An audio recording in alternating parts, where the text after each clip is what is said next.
In the world of Hunter x Hunter, power doesn't always come from Nen. Sometimes the most terrifying weapons aren't fists or abilities, but the human mind. And if you think Gon versus Hisoka or Netero versus Meruem are the greatest rivalries in this story, you are only looking at the surface. Because beneath the battles, beneath the aura clashes and explosions, lies a rivalry so dangerous it doesn't even need violence to decide the outcome.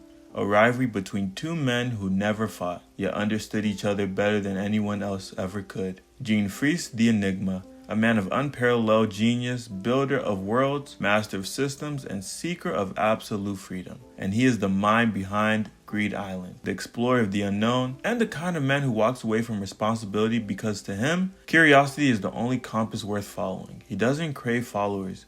He doesn't crave applause. His brilliance exists in solitude.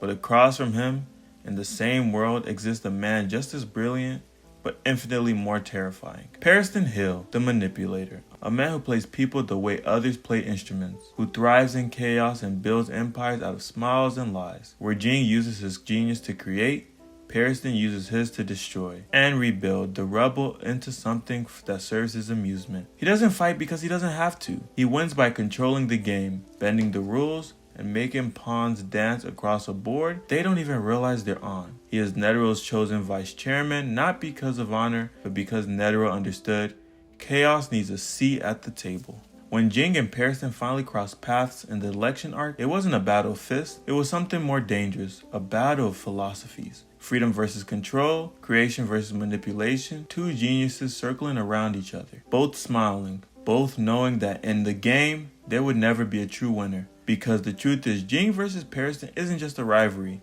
it's the perfect rivalry.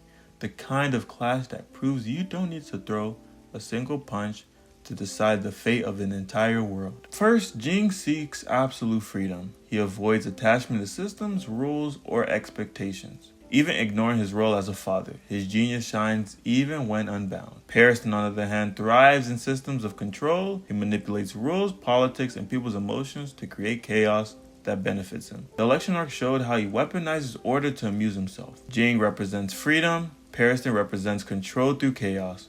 Both pursue self-interest but in opposite directions, and they are both natural strategists who excel at reading people. Jing has an uncanny ability to analyze Nen, create systems like Greed Island, and foresee outcomes.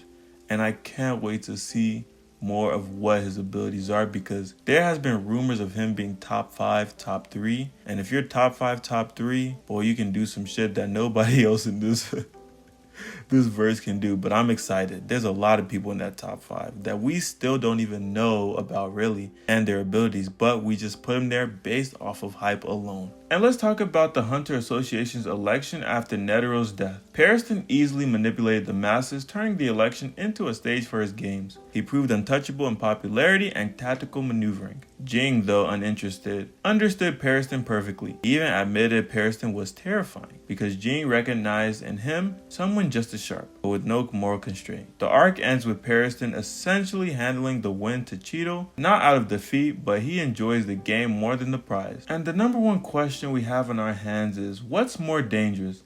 A genius who avoids responsibility or a genius who embraces it to just play with others' lives? And even though the arc ended with Pariston basically letting Cheeto win, the real victory comes from establishing himself as a real wild card with terrifying influence. Meanwhile, Jing is aligned with Beyond Netero's Dark Continent Expedition team, explicitly saying that he wanted to be close to Pariston to keep him in check. That one line tells us everything about this rivalry. It's not over. It's just shifting over to a bigger stage. And before we go deeper into their roles in the Dark Continent and Secession War arc, let's talk about this floating theory of Pariston setting up the Chimera Ant arc in order to kill Netero. Pariston, along with influences from Beyond Netero and possibly the Kakeen Prince, deliberately set up events so a powerful Chimera Ant threat would emerge in the human world. The intention was to force Netero to intervene, leading to a confrontation which Netero will suffer a fatal consequence.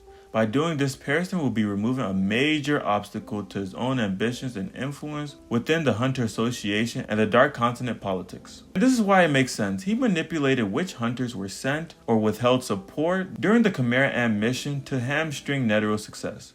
Controlled or kept cocoons, Chimera ant remnants in secret to be used later, facilitated missing hunters to create gaps, reduce resistance, and he had knowledge of the queen ant behaviors, perhaps via clandestine ties with the Dark Continent forces. During Pearson's term as vice president, 3 years prior to Netero's death, 18 hunters went missing. The number of missing hunters spiked under Pearson's oversight, which is a little bit suspicious. Also, Morel once got angry because Chitu avoided capture, and there's speculation that this was a result of the Hunter Association being manipulated in committee assignments, possibly to frustrate Netero's efforts against the ants. Pearson allegedly kept chimera ant cocoons as a part of his private playground, meaning that he had more control over leftover ant material than publicly acknowledged. Forum users proposed that Beyond and Pearson secretly brought back the chimera ant king from the Dark Continent, used genetic manipulation, and placed the queen there, all to set up for a major ant outbreak.